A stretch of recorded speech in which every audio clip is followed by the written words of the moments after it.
Okay, सो आज हम लोग डिस्कस करेंगे कंपोनेंट्स ऑफ गवर्नमेंट बजट। तो इसके पहले आई होप आप लोग कंसेप्ट ऑफ गवर्नमेंट बजट आपको क्लियर हो गया and objectives of government budget भी आपका क्लियर हो गया। अगर क्लियर नहीं हो गया तो वो वीडियो आप देख सकते हो। तो आज हम लोग डिस्कस करेंगे कंपोनेंट्स ऑफ गवर्नमेंट बजट। तो बेसिकली जब गवर्नमेंट बजट बनता है तो इसके अंदर में क्या रहता है, एक्चुअली में क्या क्या होता है गवर्नमेंट बजट के अंदर। तो जितना भी कुछ क्यों ना होता है उस सब का सबको हम लोग कहते हैं कंपोनेंट्स। ठीक है, कि वो किससे बना हुआ है, क्या क्या चीज इसमें इन्वॉल्व है। तो जितना भी चीज इन्वॉल्व होता है गवर्नमेंट बजट के अंदर उसे हम लोग कहते हैं components of government budget. So components of government budget को हम टाइप दो बेसिकली क्लासेस में हम लोग डिवाइड करते हैं। तो सबसे पहला हो गया हमारा रिसीट्स, रिसीट, एंड दूसरा हो गया एक्सपेंडिचर। सो गवर्नमेंट बजट, जैसे as you all know, government basically budget का दो ही तो एस्पेक्ट होता है, या तो पैसा आ रहा होगा एस्टिमेट करके, या तो पैसा क्या होगा, जा रहा होगा। तो दो ही कंपोनेंट है। तो बजट में बेसिकली हम क्या प्लानिंग करते हैं, कितना रुपया हमारे पास आ रहा होगा और कितना रुपया हमारे से जा रहा होगा। तो उसी चीज को यहाँ पे कंपोनेंट में हम लोग दिया है कि कितना रुपया गवर्नमेंट के पास आ रहा होता है, कितना रुपया गवर्नमेंट के पास आ रहा होता है उसे हम लोग रिसीट, और कितना रुपया गवर्नमेंट से जा रहा होता है उसे हम लोग क्या बोलेंगे, पेमेंट, या फिर expenditure, basically expenditure. So now जब बात करता है रिसीट का, तो क्या है, फर्दर रिसीट को हम लोग डिवाइड कर सकते हैं दो डिवीजन में। First one is your revenue receipt and second one is your capital receipt. Similarly likewise expenditure को भी हम लोग दो भाग में भाग कर सकते हैं। एक हो गया हमारा रेवेन्यू एक्सपेंडिचर, दूसरा हो गया हमारा कैपिटल एक्सपेंडिचर। ठीक है, तो हम लोग एक एक करके देखते हैं रिसीट क्या होता है, एक्सपेंडिचर क्या होता है। इन सिंपल वर्ड, रिसीट मतलब पैसा मिलना और एक्सपेंडिचर मतलब पैसा जाना, पेमेंट होना। अभी रिसीट एंड एक्सपेंडिचर को का जो पार्ट है रेवेन्यू एंड कैपिटल, इसको जानने के लिए हमें थोड़ा सा एक कॉन्सेप्ट के बारे में जानना होगा, तब जाके ये चीज तो हमें क्लियर हो जाएगा। तो क्या है वो कॉन्सेप्ट हम लोग डिस्कस करते हैं। तो देखो, जब भी हम लोग रेवेन्यू एंड कैपिटल के बारे में बात करते हैं तो रेवेन्यू एंड कैपिटल को समझेंगे हम लोग दो चीज के। ठीक है, दो चीज से हम लोग समझेंगे, याद रखो। एक है हमारा एसेट और एक है हमारा लाइबिलिटीज। ठीक है, एसेट्स एंड लाइबिलिटीज। क्या होता है एसेट्स, क्या होता है लाइबिलिटीज? ये इन सिंपल वर्ड, एसेट वो होता है जो हमें बेनिफिट देता है, एसेट वो होता है जिसको हम लोग इस्तेमाल करते हैं, लैंड बिल्डिंग, उसको हम लोग एसेट कहते हैं, राइट। और लाइबिलिटीज हो गया जो कर्जा है ना, नहीं, उसे हम लोग कर्जा कहते हैं।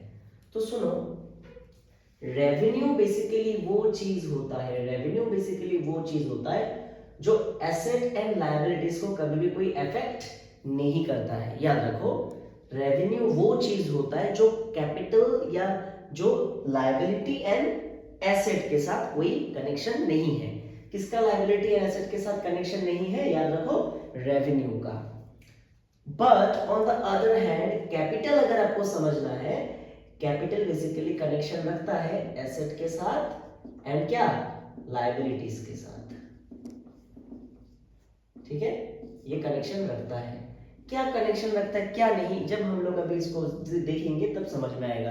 खाली ये समझ के चलो आप लोग कि रेवेन्यू जो होता है वो एसेट एंड लायबिलिटी में फर्क, मतलब वो इफेक्ट नहीं डालता है, but capital asset and liability में फर्क डालता है। ठीक है, तो अभी समझते हैं यहाँ पे रेवेन्यू। तो जब पैसा सरकार के पास आ रहा होता है उसे कहता है रिसीट। उस एस्पेक्ट को हम लोग क्या कहते हैं, रिसीट एस्पेक्ट। ठीक है, तो रिसीट के अंदर आता है हमारा एक रेवेन्यू रिसीट और एक आता है कैपिटल रिसीट। क्या है देखो, रेवेन्यू रिसीट बेसिकली वो रिसीट होता है जो पैसा सरकार के पास हमेशा आते रहता है, आते रहता है, आते रहता है, राइट। जो पैसा सरकार के पास रेगुलरली आते रहता है, ऐसे आप याद रखना।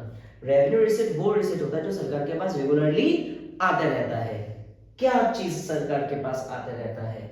जैसे टैक्स से आने वाला पैसा। टैक्स से आने वाला पैसा आप सबको पता है, जो भी अर्न करता है साल के एंड में वो सरकार को क्या देता है, टैक्स देता है, राइट। या फिर जो भी सामान हम खरीद रहा होता है उस सामान को खरीदने के पीछे भी हम क्या देता है, टैक्स देते हैं, वो भी सरकार के पास जाते हैं। तो जो सरकार के पास हमेशा पैसा आ रहा होता है उसे हम लोग क्या कहते हैं, रेवेन्यू रिसीट। ठीक है, रेवेन्यू रिसीट को अगर बात किया जाए वो दो टाइप में डिवाइडेड है। जो सरकार के पास हमेशा पैसा आते रहता है उसको हम लोग दो हिस्सा में फर्दर डिवाइड कर सकते हैं।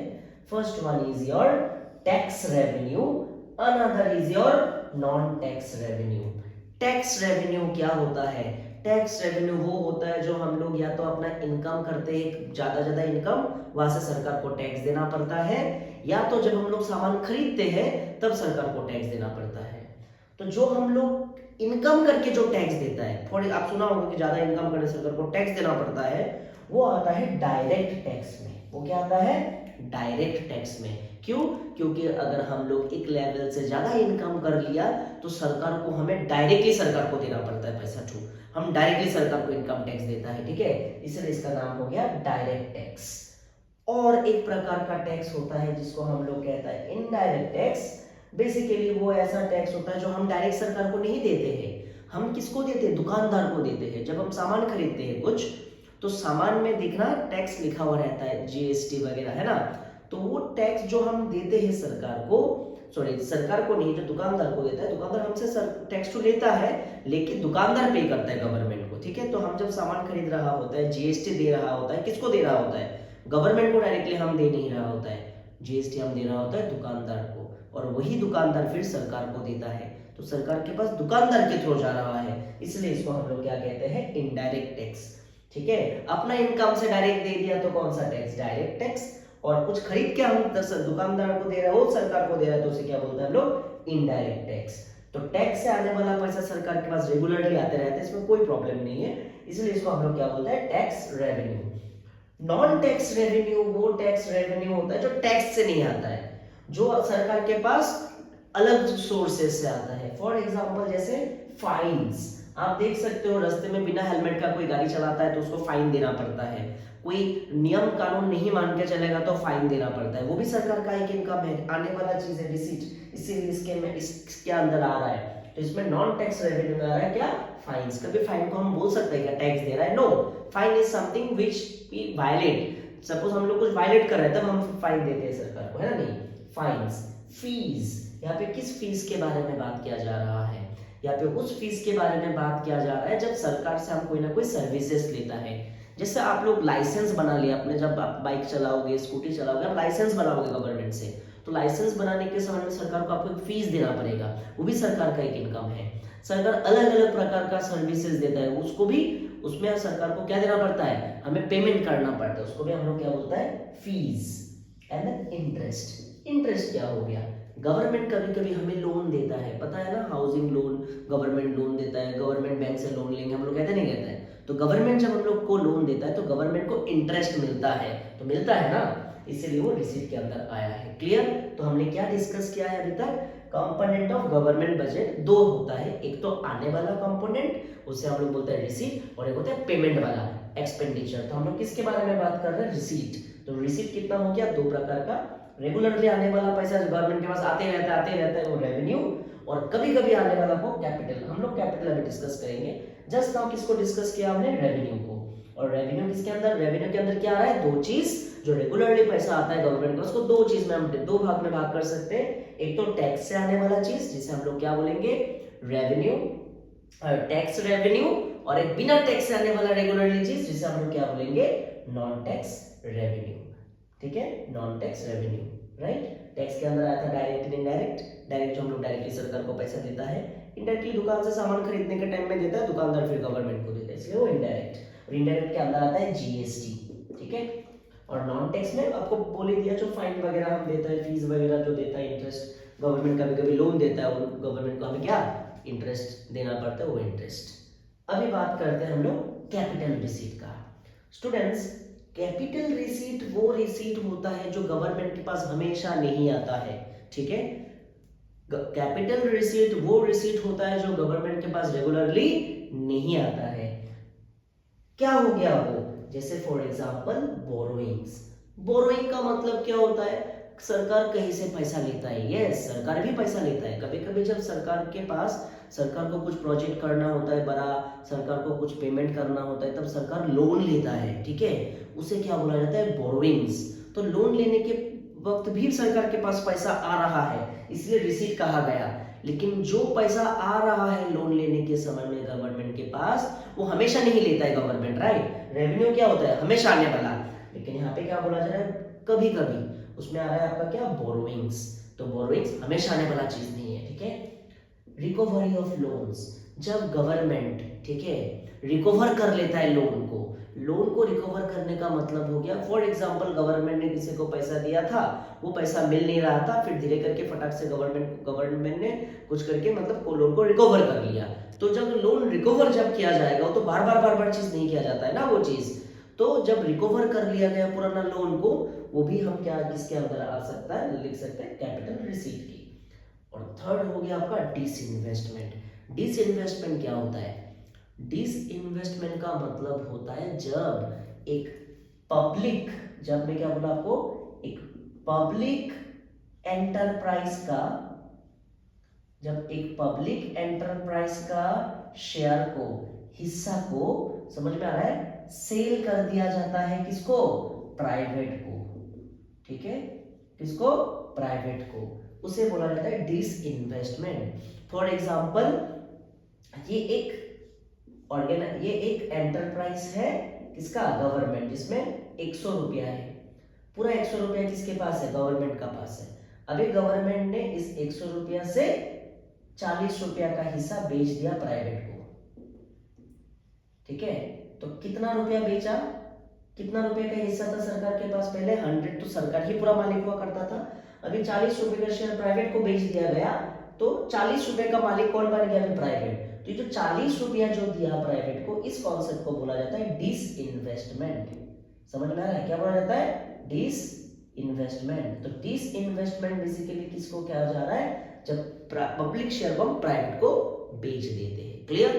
तो हमने जस्ट नाउ किस कंपोनेंट को डिस्कस किया, रिसीट वाला कंपोनेंट को डिस्कस किया, ठीक है। क्लियर हुआ, आई होप सो। अभी इसमें हम लोग एक बात करेंगे, ये जो रेवेन्यू और कैपिटल के बारे में हमने बात किया, सरकार के पास जब पैसा आ रहा था, चाहे टैक्स से पैसा है चाहे नॉन टैक्स से पैसा है, क्या सरकार को किसी से लोन लेना पड़ा क्या, जब टैक्स से पैसा आता है गवर्नमेंट के पास, गवर्नमेंट का लोन बढ़ता है क्या, नहीं ना, क्योंकि गवर्नमेंट के पास ऑटोमेटिकली पैसा आता रहता है, गवर्नमेंट को कोई लोन नहीं लेना पड़ता है।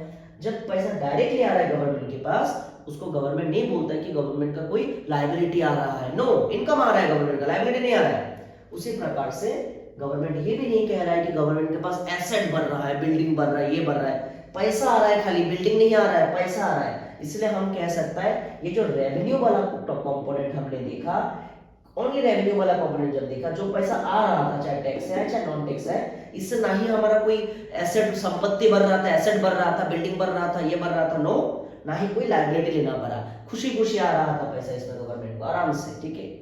लेकिन जब कैपिटल वाला पैसा जब सरकार के पास आया, तब सरकार को टेंशन हो गया, कैसे, लोन लेना पड़ा, बोरोइंग्स, ठीक है, रिकवरी करना पड़ा लोन, उसके बाद अपना शेयर को बेचना पड़ा प्राइवेट को। तो इससे क्या हो रहा है, गवर्नमेंट का या तो लायबिलिटी बढ़ रहा है क्योंकि बोरोइंग्स किया, उधार लिया, लायबिलिटी बढ़ा, या तो क्या, एसेट्स क्या घटा। जब डिसइन्वेस्टमेंट करता है सरकार, अपना ही संपत्ति को किसको बेच रहा होता है, प्राइवेट को बेच रहा होता है, राइट। तो मैंने क्या देखा, रेवेन्यू वो होता है जिसका कोई एसेट्स एंड लायबिलिटी के साथ कोई भी रिलेशन नहीं है, जो पैसा आया डायरेक्टली आया, ना ही एसेट्स बढ़ा ना ही लायबिलिटी घटा, समझ में आ रहा है। लेकिन कैपिटल जो आ रहा है, कैपिटल वो इफेक्ट कर रहा है। इससे क्या होता है, जो कैपिटल से पैसा आ रहा है उसमें लायबिलिटी, या तो लायबिलिटी बढ़ रहा है या तो एसेट्स क्या हो रहा है, घट रहा है, राइट। एसेट्स कैसे घटा, डिसइन्वेस्टमेंट करके, गवर्नमेंट जो अपना शेयर था, अपना एसेट था, वो बेच दिया प्राइवेट को, है ना। तो ये रहा कंपोनेंट किसका, रिसीट का। अभी हम लोग बात करते हैं किसका, एक्सपेंडिचर। एक्सपेंडिचर का मतलब क्या हो गया, जाने वाला खर्चा। तो एक्सपेंडिचर को भी हम दो पार्ट में डिवाइड कर सकते हैं, one is revenue expenditure, second is your capital expenditure. Revenue expenditure वो एक्सपेंडिचर होता है जो रेगुलरली खर्चा होता रहता है, ठीक है। फॉर एग्जांपल जैसे गवर्नमेंट अपने एम्प्लॉय लोगों को सैलरी देते रहता है, ठीक है, गवर्नमेंट जो लोग काम करके रिटायरमेंट ले लेते हैं उनको पेंशन दे रहा होता है, गरीबों को सब्सिडी दे रहा होता है ना, पोर को। तो उसी प्रकार से जो ये पेमेंट हो रहा है सरकार के पास, रेगुलरली पेमेंट होता है। तो मुझे बताओ, ये जो खर्चा सरकार कर रहा है, जो सैलरी दे रहा है, क्या सैलरी देने पे सरकार का कोई कोई लाइबिलिटीज माफ हो रहा है, कोई लाइबिलिटीज माफ हो रहा है, नहीं माफ हो रहा है, जस्ट ऐसे ही पैसा पैसा खर्चा हो रहा है। जो पेंशन दे रहा है सरकार रिटायर्ड लोगों को, क्या उससे सरकार का कोई लोन माफ हो रहा है? नहीं ना, तो लायबिलिटी घट रहा नहीं रहा है। जब सब्सिडी दे रहा होता है तो सरकार का कोई एसेट्स बढ़ रहा होता है? नहीं। तो जो जो यहाँ पे खर्चा किया, गवर्नमेंट सैलरी दिया एम्प्लॉय को, पेंशन दिया, सब्सिडी दिया, इससे कोई एसेट्स नहीं क्रिएट हो रहा है। कोई एसेट्स क्रिएट हो रहा है क्या? कुछ सरकार को मिल रहा है, बिल्डिंग मिल रहा है क्या? नहीं ना, जस्ट खाली खर्चा हो रहा है इसमें। इसलिए ये जो खर्चा है, आप रेवेन्यू आप कंपोनेंट जो आप देख रहे हो, इससे ना ही एसेट से कोई लेना देना है और ना ही लायबिलिटी का कोई लेना देना है, इसलिए ये एसेट एंड लायबिलिटी में नहीं आता रेवेन्यू। क्लियर? और कैपिटल एक्सपेंडिचर क्या होता है? कैपिटल एक्सपेंडिचर वो होता है जो सरकार करता है, बड़ा बड़ा अमाउंट करता है, जिससे सरकार को कुछ ना कुछ मिलता है, बेनिफिट होता है वो खर्चा करके, बेनिफिट होता है वो खर्चा करके। कैसे बेनिफिट होता है खर्चा करके? हम खर्चा करके बेनिफिट तब कर सकता है, या तो हमारा जब हमारा लायबिलिटीज कमेगा तब हम बोलते हैं हाँ खर्चा करके अच्छा हुआ, मेरा लायबिलिटी घट गया, या तो जब हमारा एसेट बढ़ेगा कि हाँ खर्चा तो किया लेकिन एसेट तो बढ़ा, हमारा एसेट बढ़ा, हमारा खर्चा पानी में नहीं गया, पैसा कुछ मिल रहा है हमें। उसी प्रकार से सरकार जब ये वाला खर्चा करता है, सरकार को कुछ नहीं मिलता है, ना ही लोन माफ होता है, ना ही कुछ एसेट्स क्रिएट होता है, ना ही लायबिलिटी कमता है, ना ही एसेट बनता है, बेकार, बस चला गया पैसा। लेकिन जब ये वाला खर्चा करता है ना गवर्नमेंट, कैपिटल एक्सपेंडिचर, तब गवर्नमेंट खुशी खुशी करता है। जैसे रीपेमेंट ऑफ लोन रीपेमेंट करते ही लायबिलिटी क्या हो गया सरकार का? घट गया। कंस्ट्रक्शन ऑफ ब्रिज कंस्ट्रक्शन करते ही क्या हो गया? एसेट्स बढ़ गया।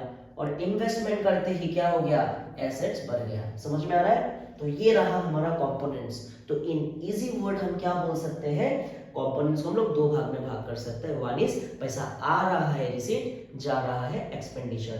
आ रहा है तो दो प्रकार से आता है, हमेशा आते रहता है, एसेट लायबिलिटी का कोई लेन देन नहीं है। रेवेन्यू कैपिटल कभी कभी आता है लेकिन बहुत दुख लगता है वो पैसा जो आ रहा है। क्यों? क्योंकि उससे हमारा लायबिलिटी बढ़ रहा है या तो हमारे एसेट्स को घटाना पड़ रहा है, राइट। और रेवेन्यू के अंदर हमने क्या देखा? जो हमेशा आते रहता है दो, टैक्स से पैसा आता रहता है, नॉन टैक्स से आता रहता है। टैक्स तो पता है, अपने इनकम कर रहा है डायरेक्टली दिया गवर्नमेंट को, इनकम नहीं कर रहा है तो सामान खरीद के दिया।